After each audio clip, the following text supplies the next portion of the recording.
Hello. या लेक्चरमध्ये आपण एलिमेंट किंवा मूलद्रव्य याच्याविषयी बघू.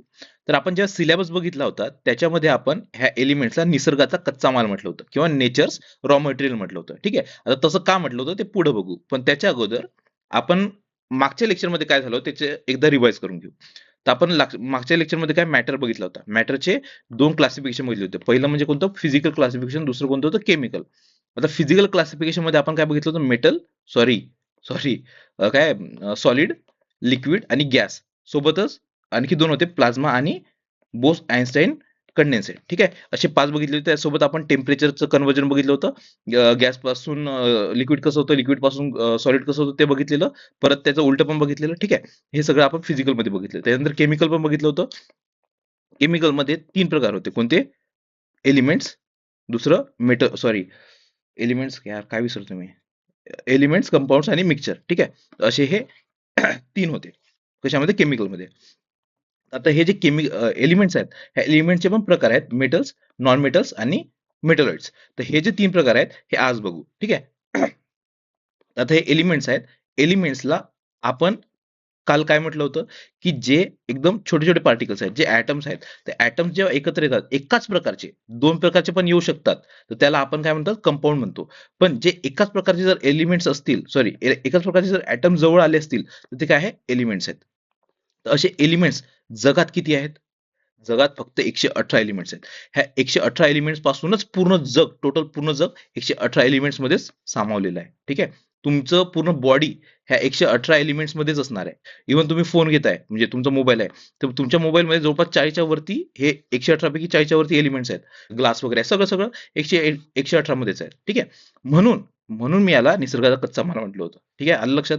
किंवा रॉ मटेरियल. कारण की रॉ मटेरियल पासूनच आपण जे काही आहे ते सगळं रॉ मटेरियल पासून बनवतो. बरोबर? हे जे 118 आहे हे रॉ मटेरियल आहे. तर आता ह्या 118 एलिमेंट्स पैकी किती मेटल्स असतील, किती नॉन मेटल्स असतील आणि किती मेटलॉइड्स असतील? तुम्हाला काय वाटतं? जास्त काय असणार आहे? याच्यात जास्त असणार आहेत मेटल्स. मेटल जवळपास हे 118 पैकी 90च्या जवळपास मेटल्स आहेत. ठीक आहे. आता काही बुक्स मध्ये 70 दिलं आहे, काही मध्ये 90 दिलं आहे, काही मध्ये 92 दिलं आहे. तर ते बरंच व्हॅरी करतं आणि ते म्हणजे विचार काय विचारतील की मेटल जास्त आहेत की नॉन मेटल जास्त आहेत. तर मेटल्स 90च्या जवळपास आहेत. आपण मोर दॅन 70 पकडूया. जे नॉन मेटल्स आहेत ते मोर दॅन 20 आहेत आणि जे मेटलॉइड्स आहेत ते फिक्स 7 आहेत. ठीक आहे. 7 कोणते आहेत ते पण आपण पुढे बघू. आता हे मेटलॉइड्स आहेत त्याला काही जण 6च आहे म्हणतात, पण आपण 7च करू. ठीक आहे. असे हे टोटल 118 एलिमेंट्स आहेत. आता 118 एलिमेंट्स आपण क्लासिफिकेशन काय केलं ते लिहूनच टाकतो. METALS मेटल्स, नॉन मेटल्स आणि मेटलॉइड्स. ठीक आहे. हे असे तीन याच्यात डिवाइड होतात. ओके. त्याच्यानंतर आता तुम्हाला आणखी एक गोष्ट सांगितली होती मी, की काय सांगितलेलं? हां, की आपण जे करू तर आधी सोपं सोपं करू. सोपं सोपं म्हणजे जे आपल्याला सेन्स होतं, जे आपल्याला दिसतं ते बघू. नंतर जे कठीण आहे ते बघू. तर आता हे मेटल्स वर्सेस नॉन मेटल ह्याचं जे क्लासिफिकेशन आहे याचं, तर ह्या म्हणजे आपण डिफरन्स मध्ये पूर्ण बघणार आहोत. तर ह्याच्यामध्ये आपण फक्त फिजिकल बघू आणि केमिकलचं पण थोडाफार पोर्शन बघू. कारण की केमिकल आहे हे दिसत नाही आपल्याला, जे रिएक्शन आहे ते दिसत नाही. फक्त आपण ते इंट्रोडक्शन म्हणून बघू. बाकी जे आहे ते आपण पिरियडिक टेबल झाल्यानंतर ते बघू. तर आधी हे ज्या फिजिकल प्रॉपर्टीज आहेत त्या करू. फिजिकल प्रॉपर्टीज काय आहे त्याच्या?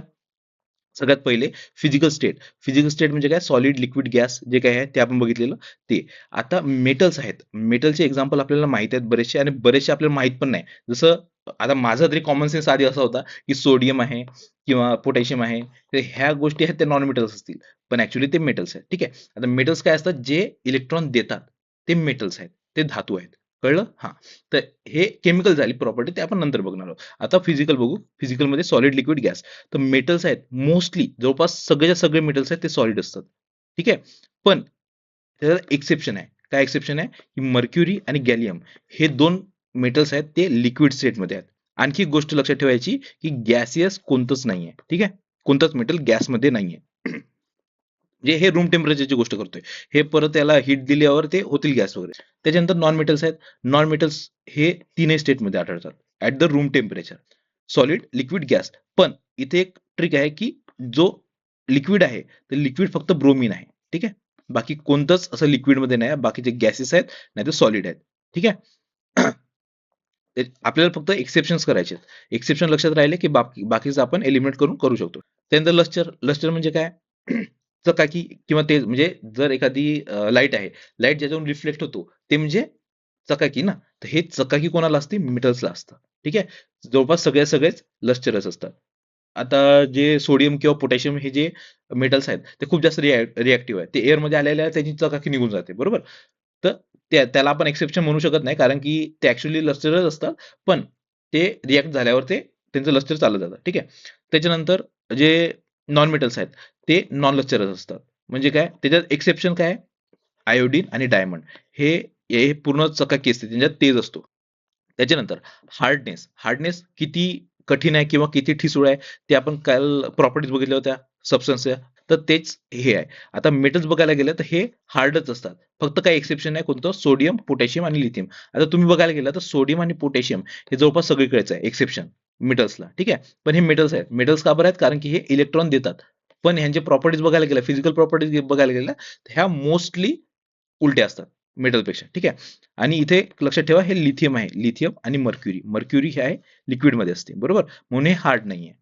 त्याच्यानंतर जे नॉन मेटल्स आहेत ते ठिसूळ असतात मोस्टली. पण काही एक्सेप्शन आहे, ते म्हणजे डायमंड. जगातलं सगळ्यात हार्डेस्ट मटेरियल कोणतं असेल तर डायमंड आहे. त्याच्यानंतर डक्टिलिटी. डक्टिलिटी म्हणजे तन्यता. आता डक्टिलिटी आणि मॅलिएबिलिटी ह्याच्यामध्ये खूप जणांना कन्फ्युजन होतं. इव्हन मला पण होत होतं. तर त्यासाठी मी एक ट्रिक काढली आहे, ती सांगतो पुढं. तर आधी हे लक्षात घेऊ की डक्टिलिटी काय असते आणि मॅलिएबिलिटी काय असते. तर डक्टिलिटी म्हणजे काय? ताण्यता. ताण्यता म्हणजे जे आपण ताणतोय, ताणू ताणू काय बनते? वायर बनते, बरोबर. तर हे can be drawn in to wires. हे हायली डक्टाईल असतात मेटल्स. ठीक आहे. डक्टाईल असतात म्हणजे त्यांचे वायर काढतो, बरोबर. आता जे आपल्या घरात इलेक्ट्रिसिटी आहे तर सगळं मेटल मधूनच येते. तर हे काय? गोल्ड सगळ्यात जास्त डक्टाईल, सगळ्यात जास्त वायर आपण गोल्डची काढू शकतो. सगळ्यात जास्त ताणू आपण गोल्डला शकतो. दुसऱ्या नंबरवर प्लॅटिनमला. तिसऱ्या नंबरवर आय थिंक सिल्वर आहे, नंतर कॉपर आहे, नंतर अल्युमिनियम आहे. आता हे एवढं पूर्ण लक्षात ठेवायची गरज नाही. फक्त गोल्ड लक्षात ठेवा. सगळ्यात जास्त डक्टाईल गोल्ड आहे. ठीक आहे. त्याच्यानंतर याला एक्सेप्शन्स आहेत. काय? की सोडियम आणि पोटॅशियम हे म्हणजे याचा आपण तार काढू शकत नाही. आणि जे नॉन मेटल्स आहेत ते डक्टाईल नसतात. डक्टाईल म्हणजे ते तन्यता त्यांच्यात नसते, बरोबर. तर त्याच्यापैकी फक्त जे कार्बन फायबर्स आहेत ते थोडेफार प्रमाणात डक्टाईल आहेत. त्याच्यानंतर मॅलिएबिलिटी किंवा वर्धनीयता. आता मॅलिएबिलिटी किंवा वर्धनीयता म्हणजे काय? की जे आपण शीट बनवू शकतो, पत्रा, बरोबर. ज्याचा पत्रा बनवू शकतो. आपल्या घराच्या वरती पत्रे वगैरे असतात, खेड्यात वगैरे गेलं तर. तर ते वर्धनीयता आहे किंवा मेलेबिलिटी आहे. तर गोल्ड, सिल्वर हे हायेस्ट, यांच्या मधून सगळ्यात मोठे मोठे पत्रे निघू शकतात. तर ह्याला एक्सेप्शन्स आहेत. झिंक आणि आर्सेनिक ह्यांच्यापासून पत्रे बनत नाही. किंवा इव्हन आपण ते लिक्विड बघितलं ना, मर्क्युरी वगैरे, त्याच्यापासून पण पत्रा बनवू शकत नाही. आता लिक्विड आहे त्याच्यापासून काय पत्रा बनणार? आता जे हे आहेत नॉन मेटल्स हे मॅल्युएबल नाही आहेत. आता ह्याच्यातलं कन्फ्युजन दूर करतो तुमचं. डक्टिलिटी कसं लक्षात ठेवायचं? डक्टिलिटी ड्रॉन इंटू वायर्स असं लक्षात ठेवा. ड्रॉ म्हणजे which can be drawn into wire, that is ductility. D for drawn आणि डी फॉर डक्टिलिटी. लक्षात आलं? आणि मॅलिएबिलिटीचं कसं लक्षात ठेवायचं? Make sheet. Make sheet. ठीक आहे. एम फॉर मेक शीट आणि एम फॉर मॅलिएबिलिटी. ठीक आहे, कळलं? आता असंच नाही म्हणणार ना तुम्ही की drawn into sheet. Drawn into आपण वायरस म्हणणार. ठीक आहे. ड्रॉन इंटू वायरस म्हणणार. म्हणजे डक्टिलिटीचा डी आणि ड्रॉनचा डी आणि मॅलिएबिलिटीचा मेकचा एम आणि मेकचा मॅलिएबिलिटी. ठीक आहे. मेक शीट आणि draw wire. Make sheet draw wire. Make sheet draw wire. कळलं इथपर्यंत? हा. आता ह्याच्यातलं एक्सेप्शन वगैरे झालं आपलं. त्याच्यानंतर कंडक्शन. Conduction of heat. आता कंडक्शन ऑफ हीट आणि कंडक्शन ऑफ इलेक्ट्रिसिटी असते. आता कंडक्शन ऑफ हीट. हीट म्हणजे काय? आपण तापमान जे आहे ते कंडक्ट कोण करतं? हे जे मेटल्स असतात ते जवळपास सगळेच गुड कंडक्टर ऑफ हीट असतात. आता जे सिल्वर आहे हे सगळ्यात बेस्ट आहे. त्यातून पटकन हीट कंडक्ट होते. पण ह्याला एक्सेप्शन काय आहे? लीड आणि मर्क्युरी हे याच्यातून हीट जनरली कंडक्ट होत नाही. आणि जे नॉन मेटल्स आहेत तर त्याच्यामध्ये ग्रॅफाइट आहे, हे एक्सेप्शन आहे. नॉन मेटल्समध्ये जनरली हीट कंडक्ट होत नाही, पण ग्रॅफाइट मधून हीट कंडक्ट होते. कळलं? हा. त्याच्यानंतर conduction of electricity. Conduction of electricity हे पण गुड कंडक्टर ऑफ इलेक्ट्रिसिटी आहेत. काय? मेटल्स. पण ह्याच्यात मर्क्युरी आणि लीड असे एक्सेप्शन्स आहेत की ज्याच्यातून इलेक्ट्रिसिटी कंडक्ट होत नाही. पण जे नॉन मेटल्स आहेत त्याच्यामध्ये ग्राफाइट असं आहे, म्हणजे ग्राफाइट बघा, ग्राफाइट मधून हीट पण कंडक्ट होत आहे आणि इलेक्ट्रिसिटी पण कंडक्ट होते. आता इलेक्ट्रिसिटी का कंडक्ट होते? कारण त्याच्यामध्ये फ्री इलेक्ट्रॉन्स असतात. आता ग्राफाईट काय आहे, डायमंड काय आहे, हे आपण कार्बन मध्ये बघू. ठीक आहे, पुढे जाऊन. त्याच्यानंतर डेन्सिटी. डेन्सिटी बघायला गेलं तर याची खूप जास्त डेन्सिटी असते. कशाची? मेटल्सची. पण त्याला एक्सेप्शन आहेत सोडियम, पोटॅशियम, लिथियम. हे यांची खूप जास्त खूप कमी डेन्सिटी असते. म्हणून ते पाण्यावर पण फ्लोट करतात. कळलं? त्याच्यानंतर नॉन मेटलचं बघायला गेलं तर नॉन मेटल्समध्ये आयोडीनची डेन्सिटी खूप जास्त हाय आहे. ठीक आहे. त्याच्यानंतर मेल्टिंग आणि बॉइलिंग पॉईंट म्हणजे द्रावणांक आणि उत्कलनांक. आता आपल्याला माहित आहे की जे मेटल्स आहेत त्यांचं मेल्टिंग पॉईंट खूप जास्त हाय आहे आणि जे नॉन मेटल्स आहेत त्यांचं मेल्टिंग पॉईंट खूप कमी आहे. बरोबर. पण त्याच्यात एक्सेप्शन्स काय आहेत? नॉन मेटल्स मध्ये डायमंड आणि ग्राफाईट ह्यांचं मेल्टिंग पॉईंट खूप जास्त हाय आहे. पण जे मेटल्स आहेत त्यांचं एक्सेप्शन काय आहे? की मर्क्युरी, गॅलियम आणि सिसियम हे 3 एक्सेप्शन्स आहेत. आता हे एक्सेप्शन तुम्हाला चांगले करायचेच आहेत. आता ह्याच्यासाठी काही ट्रिक नाही आहे. तुम्हाला म्हणजे 4-5 लिहून बघावंच लागेल. पाठ करायचे म्हटले तर हे एक्सेप्शन आले लक्षात की पेपरमध्ये क्वेश्चन आला लगेच सुटतो. ठीक आहे. सोनोरोसिटी. सोनोरोसिटी म्हणजे काय? नादमयता. आता जे काय म्हणतात आपण मंदिरात जातो. तर देवाला ऐकवायसाठी आपण काय करतो? सोनोरोसिटीचा उपयोग करतो. सोनोरोसिटी म्हणजे काय? जी मेटलची घंटा असते. तर त्याला आपण जेव्हा वाजवतो तेव्हा टन अशी वाजते ना. पण जेव्हा आपण लाकडाला जेव्हा आपण वाजवतो तेव्हा टन नाही वाजत. टक वाजतं. बरोबर? तर हे टन वाजतं म्हणजे काय? सोनोरोसिटी. सोनोरोसिटी काय? कॉपर, आयर्न, सिल्वर वगैरे ह्याच्यात सोनोसिटी असते. पण त्याला एक्सेप्शन काय आहेत? मर्क्युरी हे लिक्विड आहे. सोडियम, पोटॅशियम हे खूप जास्त सॉफ्ट आहेत. तर हे आणि ब्रिटल पण आहे. तर ह्यांचा असा टन आवाज नाही. बाकी सगळ्यांचा येतो. आता जनरली हे जे नॉन मेटल्स आहेत हे सगळेच नॉन सोरोनस आहेत. ठीक आहे. कळलं? आता हे झाले आपल्या फिजिकल प्रॉपर्टीज. आता बघू केमिकल प्रॉपर्टीज. तर केमिकल प्रॉपर्टीज मध्ये पण बऱ्याचशा केमिकल प्रॉपर्टीज आहेत. ते वॉटर सोबत रिएक्शन आहे, कोणाचं ऑक्सिजन सोबत आहे, काय म्हणतात ऍसिड सोबत रिएक्शन वगैरे आहे. तर ते आपण पुढे जेव्हा आपण ऍसिड वगैरे करू, केमिकल रिएक्शन्स करू, बॉन्डिंग वगैरे करू, तर त्याच्यामध्ये ते त्याच्यानंतर आपण ते बघू. पण आता हे थोडंसं इलेक्ट्रॉनिक कॉन्फिगरेशन बघून टाकू. एकदा फक्त इंट्रोडक्शन म्हणून. इलेक्ट्रॉनिक कॉन्फिगरेशन म्हणजे काय? की आता ॲटम्स असतात. ॲटम्सच्या बाहेर काही म्हणजे इलेक्ट्रॉन्स असतात. ठीक आहे. शेल्समध्ये. आता हे शेल्समध्ये जे इलेक्ट्रॉन्स असतात, तर मेटलच्या जे आउटर मोस्ट शेल आहे, जी सगळ्यात बाहेरची शेल आहे, तर त्या बाहेरच्या शेलमध्ये समजा हा ॲटम आहे, त्या ॲटम सगळ्यात बाहेरच्या शेलमध्ये खूप झालं तर 3 इलेक्ट्रॉन्स असतात. 1 ते 3. ठीक आहे. Up to 3 electrons in outermost shell. पण जे नॉन मेटल्स आहेत, नॉन मेटल्सला 4 ते 7 इलेक्ट्रॉन्स आउटर मोस्ट शेलला असतात. आता काय म्हणतात विचार करायची गोष्ट आहे, की जर 3च इलेक्ट्रॉन्स जर आउटर शेलमध्ये असतील आणि इकडे नॉन मेटल्सला 4 ते 7 असतील, तर मला सांगा, की इलेक्ट्रॉन देणं सोपं कोणाला असेल? मेटलला. बरोबर? जर मेटलला इलेक्ट्रॉन देणं सोपं आहे, तर आपल्याला माहिती आहे म्हणजे जनरली माहीतच असतं. जरी नसेल माहिती तरी सांगतो, की इलेक्ट्रॉनचा निगेटिव्ह चार्ज असतो. ठीक आहे. जर निगेटिव्ह चार्ज दिला, तर आपल्याकडे काय राहील? पॉझिटिव्ह राहील. बरोबर? तर इलेक्ट्रॉन्स मेटल्स इलेक्ट्रॉन्स देतात. म्हणून ह्यांचं कॅटायन बनतं. कॅटायन काय असतं? पॉझिटिव्ह. ठीक आहे. आता Na असतो तो प्लस असतो. ठीक आहे. Al मायनस Al प्लस 3 असतो. अॅल्युमिनियम प्लस 3 असतो. म्हणजे त्याच्या आउटर मोस्ट शेलला 3 असतात. म्हणून तो 3 इलेक्ट्रॉन देतो आणि तो काय बनतो? Al plus 3. ठीक आहे. Al प्लस 3 म्हणजे काय? की तो पॉझिटिव्ह आयन्स असतात. आता हे कॅटायन आहे. ह्याला काय म्हणतात? कॅटायन. आणि जे नॉन मेटल्स ते काय बनवतात? ॲनायन. जे इलेक्ट्रॉन घेतात. जे इलेक्ट्रॉन घेतात त्यांना नॉन मेटल्स म्हणतात. जे इलेक्ट्रॉन देतात त्यांना मेटल्स म्हणतात. ठीक आहे. आलं लक्षात? आता हे कॅटायन आणि ॲनायन हे पण कसं लक्षात ठेवायचं? बऱ्याचदा कन्फ्युज होतं. हे कॅटायन आणि ॲनायन ते ॲनोड आणि कॅथोड पण पुढे येईलच. तर त्याच्यामध्ये पण बरेच कन्फ्युजन होत आहे. आपलं म्हणजे बरेच जण पाठ करतात की कॅथोड म्हणजे पॉझिटिव्ह चार्ज असतो आणि ॲनोड म्हणजे निगेटिव्ह चार्ज असतो. पण ह्याच्यात उलट आहे. सॉरी मी उलटं सांगितलं का? जे काही सांगितलं असेल. तर कॅथोडमध्ये काय असतं? कॅथोड आपण जनरली मानतो की जो निगेटिव्ह चार्ज आहे आणि ॲनोडला जनरली मानतो की जो पॉझिटिव्ह चार्ज असतो. ठीक आहे. पण जे कॅटायन आहे ते ह्याच्या उलट आहे. कॅटायन काय असतं? आपण कॅटायन सॉरी कॅटायन काय असतं? की जे इलेक्ट्रॉन देतात त्याच्यामुळे जो बनतो तो कॅटायन असतो. ठीक आहे. आता हे लक्षात कसं ठेवायचं? CaTiON. ठीक आहे. तर टी हा प्लस सारखा दिसतो म्हणून हा पॉझिटिव्ह लक्षात ठेवा. ठीक आहे. आणि ॲनायन कसं लक्षात ठेवायचं? A negative ion. A negative sorry a negative ion. N for negative. ठीक आहे. ॲनायन असं लक्षात राहील. कॅटायन म्हणजे इथं मध्ये टी आहे तो पॉझिटिव्ह सारखा दिसतो, प्लस सारखा दिसतो म्हणून तो लक्षात ठेवा. पॉझिटिव्ह असतो. ठीक आहे. इलेक्ट्रॉन देतात म्हणजे पॉझिटिव्ह असतात. मेटल्स हे कॅटायन्स असतात, नॉन मेटल्स हे ॲनायन्स असतात. ठीक आहे. हे झाले केमिकल क्लासिफिकेशन. त्याच्यानंतर नोबेल मेटल. नोबेल मेटल म्हणजे काय? राजधातू. राजधातू म्हणजे राजासारखा, जो युनिक आहे, म्हणजे जो जसा आहे तसाच आहे. ठीक आहे. तर हे जे नोबेल मेटल्स आहेत, हे occur in nature in the elemental state. Elemental state म्हणजे काय? की जे जसे आहेत तसेच आहेत. जे समजा गोल्ड आहे. गोल्ड आपल्याला जसा आहे तसाच भेटतो. पण आयर्न किंवा जे लोखंड असतं ते त्याच्या ओरमधून जेव्हा काढतो आपण ते, तर त्याचे कंपाऊंड्स भेटतात आपल्याला. त्याच्यावरून आपण केमिकल प्रोसेस वगैरे करून आपण काढत असतो. पण जे नोबल मेटल्स आहेत, तर ते आपल्याला जसे आहेत तसेच भेटतात. म्हणजे गोल्डचं आपल्याला कंपाऊंड भेटत नाही. गोल्डचं पण आपण डायरेक्ट गोल्ड काढतो. ठीक आहे.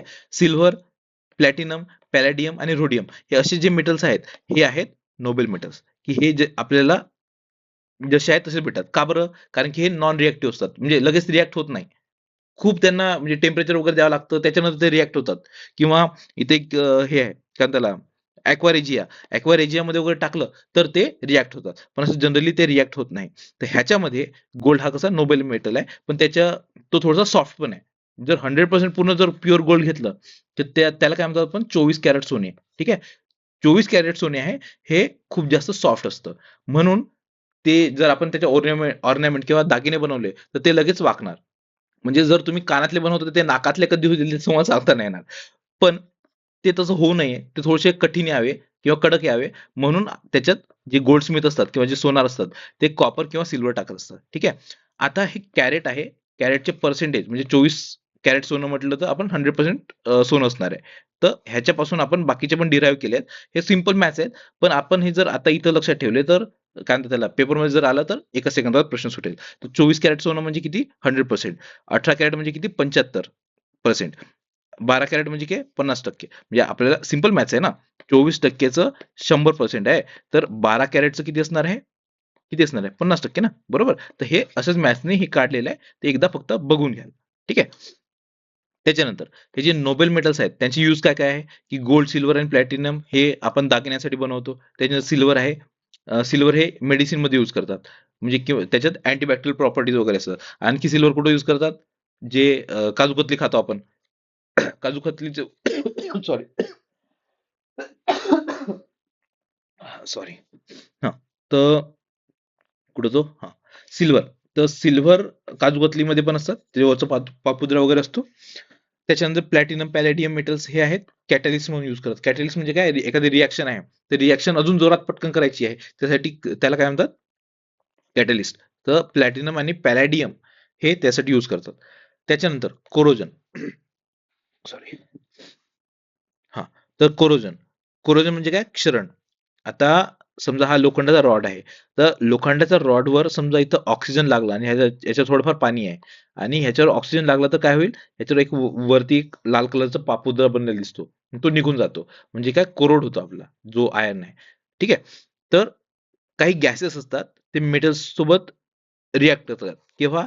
जेव्हा त्याच्यावर मॉइश्चर असतं. तर त्याला काय म्हणतात? कोरोजन. ठीक आहे? किंवा क्षरण. म्हणजे ते कमी कमी होत जातं. तर आता सॉरी, जे स्टेट बोर्डाचं बुक आहे, त्याच्यामध्ये हे दिलेलं आहे. तर हे आपण करून घेऊ. आयर्न आणि ऑक्सिजन गॅस हे जर रिएक्ट झाले तर काय? रेडिएशन डिपॉझिट येतो. आपण जे बघतो नेहमी आयर्न रस्ट जेव्हा होतो तेव्हा. त्यानंतर कॉपर आणि कार्बन डायऑक्साइड गॅस जेव्हा मिळतो, तेव्हा काय? ग्रीनिश डिपॉझिट येतो त्याच्यावर. कॉपर आहे ते ग्रीन कलरचं येतं.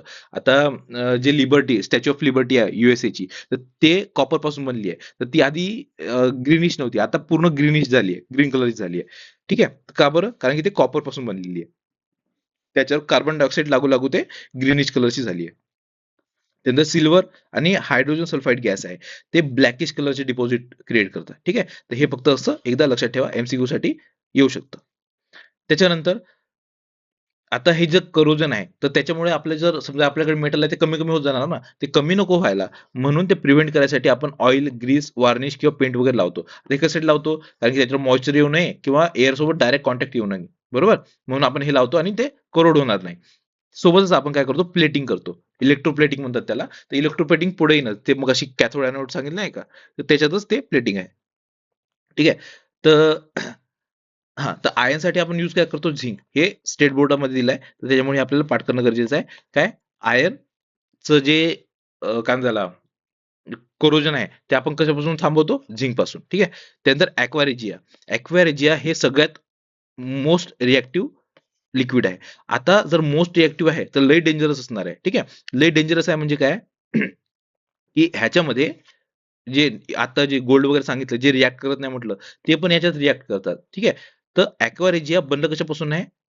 ऑब्व्हियसली जर एवढं रिएक्टिव्ह आहे तर कशापासून बनणार की एकदम कॉन्सन्ट्रेटेड हायड्रोजन ऍसिड आहे, सॉरी हायड्रोक्लोराइड ऍसिड आहे म्हणजे HCl आहे आणि कॉन्सन्ट्रेटेड नायट्रिक ऍसिड आहे. आता जेव्हा आपण ऍसिडचा चॅप्टर करू ऍसिड अँड बेस त्याच्यामध्ये आपल्या लक्षात येईल की एक पीएच स्केल असते, पीएच स्केल मध्ये 7 असतो इथं आणि इकडे एक्स्ट्रीम जर इकडे ह्या साईडला गेले लेफ्ट साईडला तर म्हणजे काय असतात हे ऍसिड असतात आणि एक्स्ट्रीम साईडला जे आहे ते ऍसिड कोणते आहेत HCl आणि HNO3. ठीक आहे.